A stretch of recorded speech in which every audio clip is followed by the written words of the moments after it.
By New Year's Day 1800, France and Napoleon desperately needed peace. Throughout the nation there was a general war weariness, and meanwhile the flames of the Vendée still burned strongly in western France. The sticking point was the fanatical hostility of the Austrian Baron Thugut to Napoleon, and Pitt's equally intransigent refusal to make peace with France while Belgium and Holland remained in French hands. The theory was that the south coast of England, which faced France, was steep and difficult to attack, but the flat east coast, together with an unfavorable wind pattern, made it difficult for the defenders. The abiding British fear was that an enemy could assemble large fleets of transports in the estuaries of the Rhine, Scheldt and Maas, ready to cross the North Sea in a trice. There was a particular British phobia about the Scheldt estuary, because the port of Antwerp is inland and cannot be observed by seaborne blockaders. How legitimate were these fears? Austria, it is true, having reconquered most of Italy, could scarcely be expected to return to the Napoleonic terms of Campo Formio. But the British obsession with the Low Countries bordered on the irrational, since throughout the 18th century France had proved over and over again incapable of mounting an invasion of England, with or without the Belgian and Dutch ports. Moreover, the French revolutionary ideology of natural frontiers, which on the eastward side meant the Rhine, was as much an item of faith, and entrenched in all post-1789 French constitutions, as a united Ireland is in the Constitution of Ireland today. It was the irresistible force against the immovable object. Either France would have to abandon natural frontiers or the British would have to give up their traditional concern with Belgium. Given that France was led by Napoleon and England by Pitt, the prospects did not look bright. The intransigence of Thugut and Pitt was a gift to Bonapartist propaganda. French newspapers played up their implacable hostility, while Napoleon made all the right moves, using Talleyrand as his agent. On Christmas Day 1799, Talleyrand put out peace feelers to England, which Lord Grenville promptly rejected. In response, on the 16th of February 1800, Napoleon discussed with Talleyrand the possibility of a French landing in Ireland. This seemed like a return to the Directory's strategy of 1798,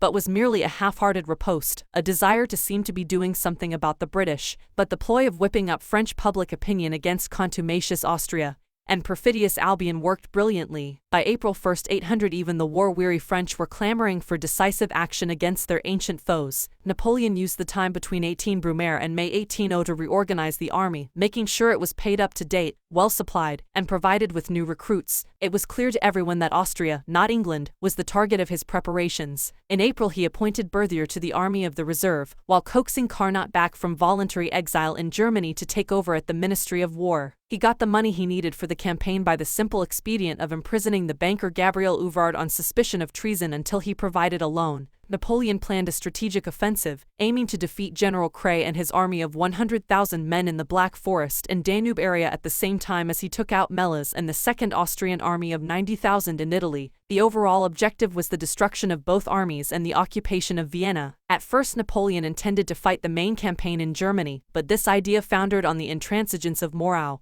who refused to accept the first consul's orders. Apparently he considered that he was still constitutionally on a par with Bonaparte, whom he anyway despised as a Corsican upstart. Napoleon was angry at Moreau's insubordination, but as yet his power base was not secure enough to proceed against a highly popular general who could act as a rallying point for the disaffected. Stifling his rage, on the 15th of March he wrote a flattering letter to Moreau to keep him sweet, contrasting the cares of consular office with the joys of command in the field. I am today a kind of mannequin who has lost his freedom and his happiness. I envy your happy lot. Napoleon was now obliged to alter his plans so as to make Italy the main theater of operations, thereby reducing Moreau to a secondary role. He aimed to use the Army of Reserve as a feint, moving it into Switzerland as if guarding Moreau's lines of communication, then swinging south to Italy through the Alpine passes. He therefore ordered Moreau to launch an offensive against Kray in mid-April and push him back to Ulm. Once Moreau had driven Kray back to a point where he could not intervene, half of the Army of the Reserve would head for Italy, leaving the other half to secure its communications back through Switzerland.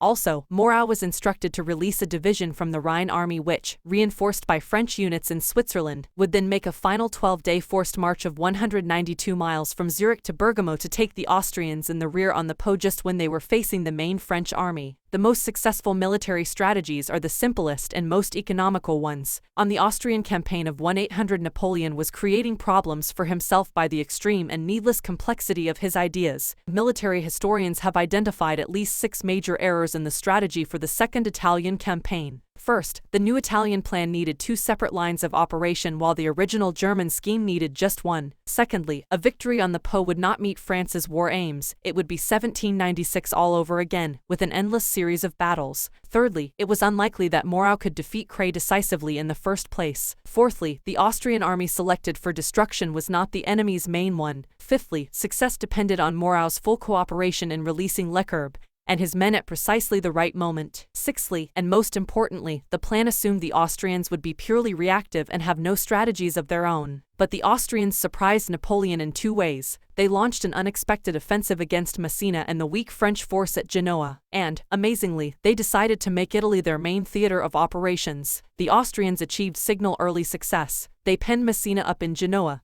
and cut him off from his right and his left. With the help of the Royal Navy, by the third week of April they had Genoa tightly blockaded, leaving Napoleon's strategy in tatters unless Messina, by some miracle, could hold out until the first consul arrived. At this stage, however, Napoleon had not even decided which of the Alpine passes he should use. Should it be the Great Saint Bernard, the Simplon or the St. Gothard? Things were not going well for the French in any sector. Berthier proved to have been a mistaken appointment, so that Napoleon virtually had to take over the direction of the Army of the Reserve. He was reduced to going against his own principle of concentration of force by sending small French detachments through other passes, so as not to clog up the Great Saint Bernard. Nor was congestion the only problem, for the Alpine passes were not clear until the end of May, so that the men still had to contend with ice, snow and avalanches. Moreau, too, delayed unconscionably before opening the spring campaign in Germany, and even when he drove the Austrians back to Ulm, he still proved reluctant to release Leclerc. An increasingly anxious Napoleon got a message to Messina that he must hold out until the 4th of June. Two things helped Napoleon to recover from the disastrous start to his campaign. In Genoa the valiant Messina held out until the 4th of June, with the French garrison on half rations, and the Austrian general Melas, confident that he held all the cards, had no thought of a French attack through the Alps. Logically, once Genoa had fallen, Provence lay open to an Austrian offensive, and it was there that he expected the French to concentrate. But Napoleon confounded expectations. Leaving Paris on the 6th of May, he proceeded south via Avallon, Auxonne, Champagnole, Rouses, Saint-Cergue and Nyon to Geneva, where he arrived on the 9th of May. He spent 5 days in Geneva assembling his S-00 troops before moving on to Lausanne and then Martignyville at the foot of the Alps. Cheering news came in that his great commander Desaix had returned from Egypt, so Napoleon ordered him to join the army with all speed. Then the epic crossing of the St. Bernard began on as May. There was fierce fighting between Lannes and the French vanguard and the Austrians, but Melas failed to evaluate the intelligence adequately, and did not realize a full French army was on the move. On I-8 May Napoleon took up his quarters in a Bernardin convent at the foot of the pass. Once again the campaign lurched close to disaster. The French vanguard, it turned out, were in danger of being trapped from the exit to the pass at Fort Bard, strongly held by the Austrians. The specter of another El Arish loomed. Instead of cursing his own lack of contingency planning, Napoleon moaned to Bourrienne about the inadequacy of Lannes and his other field commanders. On the 9th of May he told his secretary, "I'm bored with this convent and anyway those imbeciles will never take Fort Bard.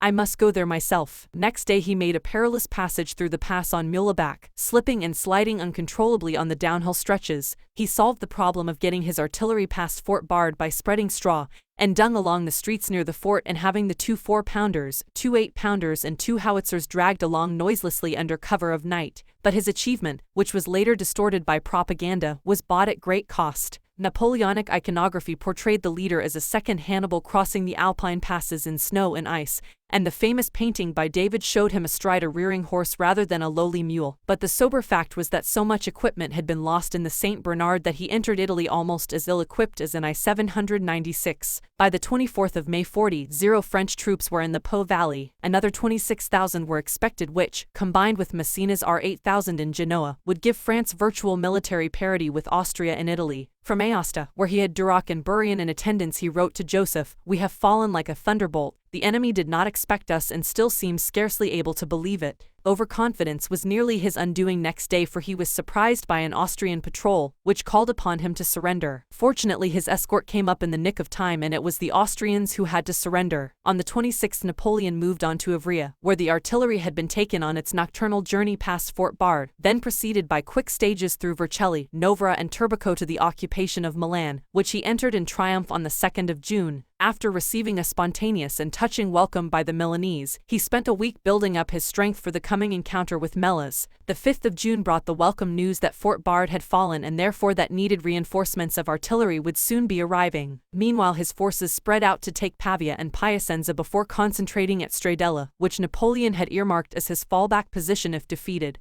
While taking Piacenza, Murat intercepted dispatches from Melas which revealed that Genoa had surrendered on the 5th of June. When Napoleon arrived in Milan, Melas did as expected and marched back to meet him, in order to keep his lines of communication open. But if Napoleon hoped he had thereby saved Messina and Genoa, Murat's news soon disabused him. Napoleon has been criticized for tarrying in Milan instead of marching to Messina's aid. This shows a misunderstanding of his strategy, but the first consul can be criticized for his peevish remarks when he heard that Genoa had fallen. In fact, Messina, by holding out a day longer than Napoleon had ordered him to, had far exceeded expectations. Melas moved back towards Milan when he was confident that the fall of Genoa was imminent. The valiant Messina, obedient to his chief, had opened negotiations on the 2nd of June and dragged them out for 3 priceless days. The Austrian capture of Genoa was worrying to Napoleon, on 2 grounds. In the first place, with the spectre of Acre always in the unconscious, he feared that the Austrians might turn the city into an impregnable fortress. This was not an unreasonable presumption, for the Royal Navy began supplying the city as soon as it fell into Austrian hands. Secondly, the very fact of British supply and reinforcement meant that Napoleon could no longer wait at Stradella, and the certain knowledge that Melas would have to come to him to reopen his communications with Mantua. He had to go to the Austrian. Napoleon set off in search of Melas, but the Austrians proved elusive. Lannes and Victor engaged and defeated the Austrian vanguard at Montebello on the 9th of June, but immediately afterwards Melas vanished once more. Napoleon was desperate to intercept Melas before he returned to the fortified safety of Genoa, but in order to find him he took the nearly fatal decision to split up his force and send out separate detachments. The only favorable development was the arrival of his strong right arm Desaix on 2 June. It was now that Napoleon made the final mistake in a blunder-strewn campaign. Convinced that Melas would never stand and fight but would retreat all the way back to Genoa, he sent out 2 strong divisions under Desaix and Lapoip to find the elusive Austrians. But Melas, meanwhile, convinced that there was no future if he allowed himself to be bottled up in Genoa, decided to turn and attack his pursuer. On the 14th of June, after concentrating his army on the Bormida, he found Napoleon's main force, now heavily outnumbered, and launched an attack notable for its aggression. Around the farmhouse at Marengo, one of the many farms at which Napoleon was destined to fight, Napoleon with 24,000 men faced an Austrian army greatly superior in numbers and overwhelmingly superior in cannon. At first Napoleon suspected a feint, but when the truth of the situation dawned, and he saw himself in imminent danger of defeat, he sent out frantic messages to recall Desaix and Lapoip. It was fortunate indeed that Desaix had been held up by a swollen river, for the courier found him at IPM. Lapoip, however, had already ranged farther afield, was not contacted until 6 p.m. and therefore took no part in the battle. Despite heroic efforts as the battle swirled around Marengo, especially by the 800 consular guardsmen, by early afternoon the French were in full retreat. By 3 p.m. Napoleon's was a parlous position. He had committed every single man to the struggle but had still been forced back to the village of San Giuliano. The fighting withdrawal, carried out while the Austrians reformed for pursuit, was a classic of the trading space for time variety. At 3 p.m. Desaix galloped up to announce that his division was close at hand. Napoleon counterattacked an hour later. He sent in a cavalry charge scheduled to coincide with an exploding ammunition wagon, which was a masterpiece of timing and succeeded perfectly. The Austrian right was routed, and the French surged forward to victory. At the very moment of victory, at 9 p.m. after 12 hours continuous fighting, Desaix, the hero of the hour, was mortally wounded in the chest. The usually cynical Napoleon mourned his friend deeply. He wrote to his fellow consuls, "I cannot tell you more about it. I am plunged into the deepest anguish from the death of the man whom I loved and esteemed more than anyone." By 10 p.m. the defeated Austrians were streaming back across the Bormida. They had lost 6,000 dead together with 8,000 prisoners and 40 guns at Marengo. It was a great victory for Napoleon, but hardly the stunning success depicted in his official propaganda. In reality, Napoleon rewrote history after a series of botches. He had been duped by Melas, he had detached Desaix and Lapoip against his own military principles, he had wrongly divined Melas's intentions as regards Genoa, and in general had risked destruction of his numerically inferior troops at the very climax of the campaign. The real victory, as he knew, was Desaix's. In the bulletins issued immediately after the battle, Napoleon was too shrewd to deny Desaix's role. but disingenuously claimed that his return had been preplanned. Much later, on St. Helena, he tried to write Desaix out of the scenario altogether. With Lannes he followed an opposite course. Initially he denied him credit for Montebello, but later tacitly conceded the point by making him Duke of Montebello. However, in evaluating the Second Italian Campaign we should not omit to mention the areas in which Napoleon evinced a singular talent, the eye for detail, for instance, and the talent for administration which made the crossing of the Alps a success. The refusal to aid Messina and Genoa may seem callous, but Napoleon justified his action as a desire to avoid Wurmser's mistake over Mantua in 1796. For a man like Napoleon, the destruction of the enemy was always going to loom larger than the relief of a friend. Moreover, critics of Napoleon consistently discount the fact that he fought at Marengo with 40,000 fewer men than he planned, simply because of Moreau's delays, his refusal to cooperate or to send Lacherbe with the requested force. Messina, too, could be faulted for splitting his army into three and pointlessly dispersing the wings under Soult and Suchet. Victory at Marengo was no canny-style annihilation, and there seemed no good reason why the Austrians should not have continued the struggle. But Melas lost heart and immediately asked for an armistice. By the Convention of Alessandria the Austrians undertook to withdraw all their armies to the east of the Ticino, and to surrender all remaining forces in Piedmont, Lombardy, Liguria and the territory of Milan. Defeat for Napoleon at Marengo would not have been a military disaster, but politically it would have been a catastrophe. Without Marengo, Napoleon could not have become consul for life and, ultimately, emperor. He knew very well the political risks he was taking. He had left Paris secretly at the beginning of May to mitigate the inevitable period of plotting that would result from his absence. Sure enough, for 2 months Paris was once again in the grip of coup fever, with Jacobins, Royalists, Thermidorians and Sieyes' partisans all prominent. Alternative consuls proposed by one faction or another included Bernadotte, Carnot and Lafayette. Fouch, who would have found a way to intrigue if he was alone on a desert island, was well to the fore, sometimes as a simultaneous participant in rival plots. All the conspiracies and bids for power were swept away in a torrent of euphoria once the news of Marengo reached Paris. The peace-thirsty population of Paris seemed to take collective leave of its senses, with illuminated windows, fireworks, gunfire and huge popular demonstrations in favor of the first consul. Cambad, Res remembered it as the first spontaneous public rejoicing in 9 years. The Second Italian Campaign was over in weeks, in contrast to the protracted campaigns of the first in 1796–97. There was another difference. Napoleon still corresponded regularly with Josephine, even though she, as usual, did not bother to reply, but there was no longer the yearning and the sexual longing of 4 years before. One even suspects irony in his order to army women and camp followers to leave the army and return to France. Here is an example to be followed. Citoyen Bonaparte has remained in Paris. He reached Milan on the 17th of June and stayed there a week. Although he wrote that he hoped in 10 days to be in the arms of his Josephine, by now such sentiments were purely formulaic. The reality was that in Milan he found himself another mistress, in the shape of opera singer Madame Grazzini. So taken with her was he that he insisted on bringing her back to Paris, dallying with her on his return journey through Turin, Mont-Cenis, Lyons, Dijon and Nemours. Arriving in Paris on the 2nd of July,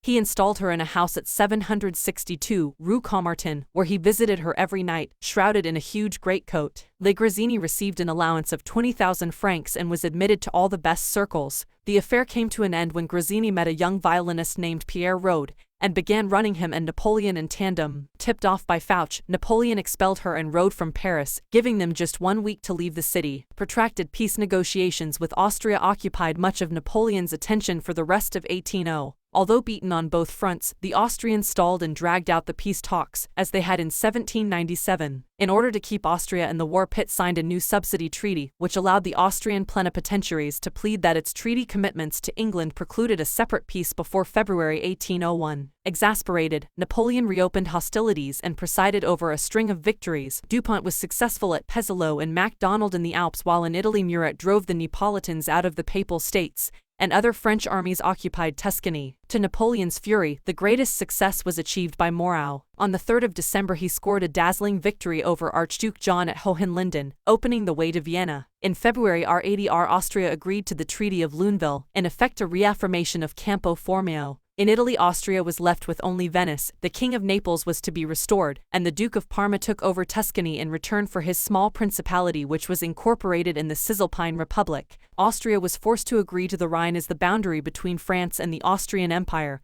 and to accept the existence of the French satellite states, not just the Cisalpine Republic but the Batavian and Swiss as well. This left England to fight alone, for a disillusioned Paul I had pulled Russia out of the war. Even alone, the British were a formidable enemy. In September R800 they recaptured Malta and the following year regained Egypt. In R800 they brought the wars in India to a triumphant conclusion, conquered French and Dutch colonies in the east, began prizing open Spain's Latin American empire through large-scale smuggling. Napoleon's initial response was to propose an alliance with Russia. The Tsar bitterly opposed the Royal Navy's self-assigned right of search and had by now concluded that the real danger to European peace came from the British. Whereas Napoleon had imposed order and stability on the chaos of the French Empire, Paul saw England determined to stir the diplomatic pot so as to pin France down while she acquired a global empire. Accordingly, Paul took two drastic steps. In December R800 he formed a league of neutral nations, Russia, Sweden, Denmark and Prussia, and closed the Baltic to British trade. The British responded with the bombardment of Copenhagen on the 2nd of April R80R, the action in which Nelson famously distinguished himself and effectively destroyed the League. Paul's second endeavor was more intriguing. He proposed an alliance with Napoleon that would aim at the dismemberment of the Turkish Empire, and eventually the overthrow of the British position in India. This was exactly the sort of thing to appeal to Napoleon, with his Oriental complex. Indeed, Paul was so impressed by Massena's victory over Suvorov that he wanted him to command the expedition. The plan was for 35,000 French troops to link with 35,000 Russians on the Volga, ready for a march on India. Just before his demise the Tsar ordered an advance guard of 20,000 Cossacks to Khiva and Bokhara. But this was an era when the British thought nothing of using assassins to compass their ends. To facilitate their conquest of Egypt, they first used an Islamic fanatic to murder the able General Kleber in Egypt. Next they turned their attention to the dangerous Paul of Russia. In March I-80 Paul was strangled in his bedroom by officers who had taken bribes from British agents. Deprived of this powerful ally, Napoleon tried vainly to make inroads on British sea power by treaties with other littoral nations. A treaty with Spain yielded not just 6 warships, but the more important prize of the vast Louisiana territory in North America. The King of Naples ceded Elba to France and closed his ports to the British, and important naval agreements were signed between France and the USA, Algiers, Tunis and Tripoli. By I-80 Britain and France both desperately needed peace. The government in London had the violent aftermath of the 98 in Ireland, domestic riots, inflation and the bad harvests of I-799 I-800 to deal with, to say nothing of a mad king. The principal personal obstacle to peace was removed when the warmongering Pitt stood down and was replaced by Addington, who immediately put out peace feelers. A draft peace was negotiated on the basis that Britain would pull out of Malta and France out of Naples. The Egyptian campaign of reconquest being waged by the English complicated matters, but it was provisionally agreed that Egypt should be returned to France. When Napoleon heard of Menu's defeat in Egypt and realized that word of this had not yet filtered through to England, he ordered his negotiators to rush through a treaty before Egypt could become a factor in the negotiations. The Peace of Amiens was accordingly signed on October I-80I, and in March I-80Z, Napoleon's official negotiators at Amiens were his brother Joseph and Talleyrand, between whom an odd entente had sprung up. In I-800 Joseph speculated on a rise in government stocks but lost spectacularly when the reverse happened. The sums involved were so vast that not even Napoleon could bail him out, but the crafty Talleyrand came to Joseph's rescue by suggesting an ingenious scam involving the state sinking fund. But as a negotiator Joseph was naive, being convinced that the British sincerely wanted a lasting peace. In fact, both sides were simply playing for time and needed a breathing space before recommencing hostilities. For the time being, exhausted as she was and discouraged by the collapse of the Continental Coalition, and the defection of Austria and Russia, Britain was ready to allow France to retain the Rhineland and Belgium. British public opinion demanded peace, and the elite was worried about a rising tide of domestic disaffection in a country where 5% of the population was classified as indigent. Nonetheless, giving up all colonial conquests except Trinidad and Ceylon was a bitter pill for the English leadership to swallow. Pitt consoled himself with the thought that British finances would soon make a speedy recovery, putting the country on a sound footing for further wars, and that disappointments arising from the peace would soon make a renewal of hostilities acceptable to public opinion. But it is utterly mistaken to assume, as some have, that by the Peace of Amiens Britain genuinely gave up the continent as a lost cause and concentrated on the extra-European position. For Napoleon, too, the peace was always only a truce, enabling him to strengthen his internal position, to consolidate his mastery of Germany and Italy, and in general to gain time. Public opinion in France was the most important consideration. The Peace of Amiens was particularly welcomed in Atlantic coast towns like Bordeaux, which had been ruined by the British naval blockade. Economic and social forces meant that Napoleon was never entirely master in his own house. This is an aspect of the important general truth that Napoleon made history, but never in circumstances of his own choosing. As he said on St. Helena, I may have conceived a good many plans, but I was never free to execute one of them. For all that I held the rudder, and with so strong a hand, the waves were a good deal stronger. I never was in truth my own master, I was always governed by circumstances. The debate about whether Napoleon was the master or the puppet of circumstances goes to the heart of the much-discussed issue of his foreign policy and his aims. Could Napoleon at any time have abandoned the global struggle with England or the continental one with Austria, or was he enthralled to forces over which he had limited control? One view is that the Peace of Luneville was a wasted opportunity, that Napoleon should have headed off any future four-power coalition by concluding a lasting peace with Austria. The argument is that Britain could never be reconciled since her economic imperative of worldwide empire dictated a meddling divide and rule policy in Europe. Anything less than economic surrender by France would be unacceptable to Britain. To make a lasting peace with Austria would have meant that France let her have a free hand in Italy, and accepted that Germany east of the Rhine was an Austrian sphere of influence. Such a policy was not inherently implausible, even though natural frontiers meant that renouncing the Rhineland seemed not really to be on the agenda. It is often said that natural frontiers was a revolutionary legacy that Napoleon could not jettison, but he jettisoned many other parts of the legacy in 1800 and was to rid himself of even more as the years went by. The real barrier to a lasting accord with Austria was fourfold. Napoleon had won fame and glory in Italy and regarded it as his own personal province. His Oriental complex meant that he was bound to intrigue in areas which sooner or later would entail conflict with Austria. He was arrogant enough to think that he could defeat both Britain and Austria provided he made Russia and Prussia his allies, and, most importantly, making war was Napoleon's raison d'etre. It can thus be seen that it was Napoleon himself who was the real barrier to a European peace. Sorel goes much too far in his famous defense of Napoleon, that, situated as he was, with England as it was, Austria as it was, the French Revolution as it was, and even French history as it was, that Napoleon could not be otherwise than he was. The lovers of speculation, Sorel wrote, who dispose of his genius so lightheartedly, require a manifestation of that genius more prodigious than all he ever vouchsafed to the world, not only that he should transform himself, but that he should modify the nature of things, that he should become another man and another Europe.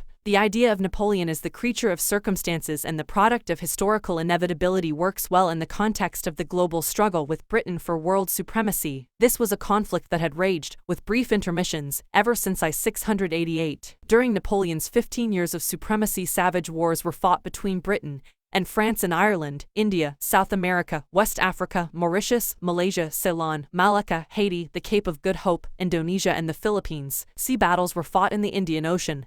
Armies of black slaves were confronted in Haiti. A difficult seesaw relationship was maintained with the United States throughout the period. This was a struggle that would probably have gone on even if there had been no Napoleon. Thus far historical inevitability, but the argument does not work in Europe, where Napoleon's wars were of three main kinds: campaigns that had a high degree of rationality. Once granted Napoleon's initial premises, such as the conflicts with Austria, Prussia and Russia from I-805–I-809, conflicts he blundered into, as in Spain after I-808, and irrational wars fought because of the Oriental complex or vague dreams of Oriental empire, such as Egypt in I-798–99 and possibly the 1812 campaign. Napoleon was neither perfectly free nor perfectly constrained. In many areas he was the victim of circumstance, but in many others he himself created the circumstances. Further evidence for the Oriental complex arises if we accept the notion of compensation. It is very significant that during the years of peace from I-80–I-03, when the dreams of a march on India with the Russians had been so brutally stifled, Napoleon toyed momentarily with the idea of an empire in the Western Hemisphere. The purchase of the Louisiana Territory from Spain in R-80R was one sign of this new bearing. Another was the disastrous decision to send an expedition to Haiti. The island of Haiti was the scene of nearly 20 years uninterrupted warfare since the early 1790s. 3 years' warfare by the black ex-slaves against the British in 1793–96 led to total victory by the islanders, though the principal general fighting on the Haitian side was yellow fever. According to some estimates, in 5 years on the island the British lost S0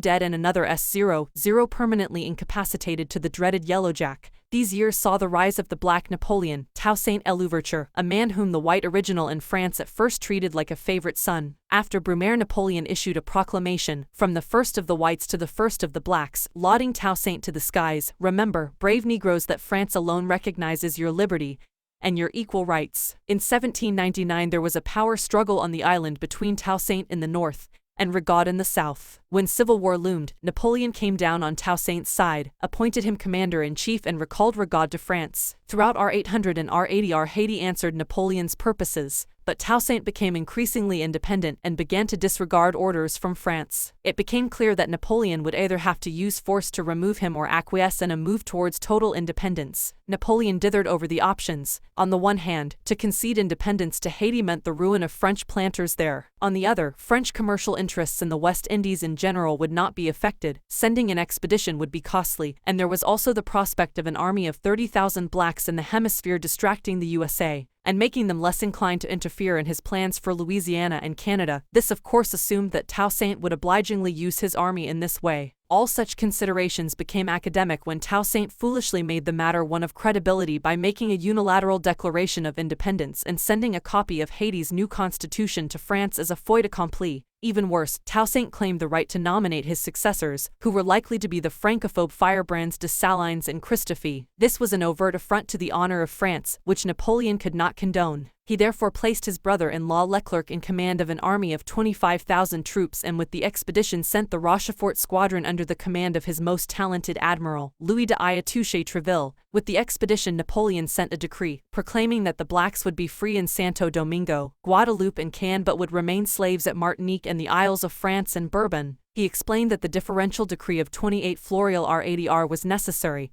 because Martinique, just obtained by the Treaty of Amiens from the British, was as yet in too volatile a state for abolition. It has sometimes been said that the dispatch of such a powerful expedition to Haiti alarmed the British, and hardened their resolve to renew hostilities. In fact, far from opposing the endeavor, the British secretly approved, as they feared the example of the Black Jacobins could spread to their own plantations in Jamaica. English historians of the Victorian period like to portray the struggle between Pitt and Napoleon as one between liberty and tyranny, but both sides were cynically concerned with economic interests, and even England's savior Horatio Nelson was in favor of slavery. Leclerc was as inadequate a military commander as he was a husband. He threw both his best cards away. Hating his most able general Humbert, who had achieved wonders in Ireland in 1798, he gave him a minor post in Haiti where his talents could find no expression. Then he disregarded Napoleon's express instructions to work with and through the mulattoes of the island against Toussaint and the blacks. Influenced by the Creoles, who loathed the mulattoes even more than the blacks, Leclerc disregarded his instructions. The result was a 2-year nightmare campaign. Toussaint was captured by a trick, transported, and imprisoned in an icy dungeon in France where he died within a few months. As Napoleon had foreseen, Christophe and Dessalines took up the struggle, and after R6 May R803, with the resumption of general hostilities, they could count on powerful British naval assistance. Meanwhile, the French army was progressively reduced by the ravages of yellow fever. 25,000 men landed in Haiti in R80I, but by R803, when they surrendered to the British, only 3,000 were left. Leclerc was among the casualties. Napoleon's brief dream of empire in the West crumbled in the swamps and bayous of Haiti. When general war broke out again in R803, he concluded that his position in America was hopeless and the Louisiana Territory untenable. He opened negotiations with President Thomas Jefferson, whose authority to purchase new chunks of land was constitutionally unclear. But Jefferson pressed ahead and Napoleon was glad of the money from the sale. Over the strenuous protests of Lucien and Joseph, Napoleon sold Louisiana to the United States for 80 million francs. His heart had never really been in the Western Hemisphere, and it is significant that he abandoned the area as soon as war broke out again in Europe. Yet in his failure to think through the consequences of the military adventure in Haiti, Napoleon gave the first signs of an impatience with very long-term calculation that was to prove his fatal flaw in the future.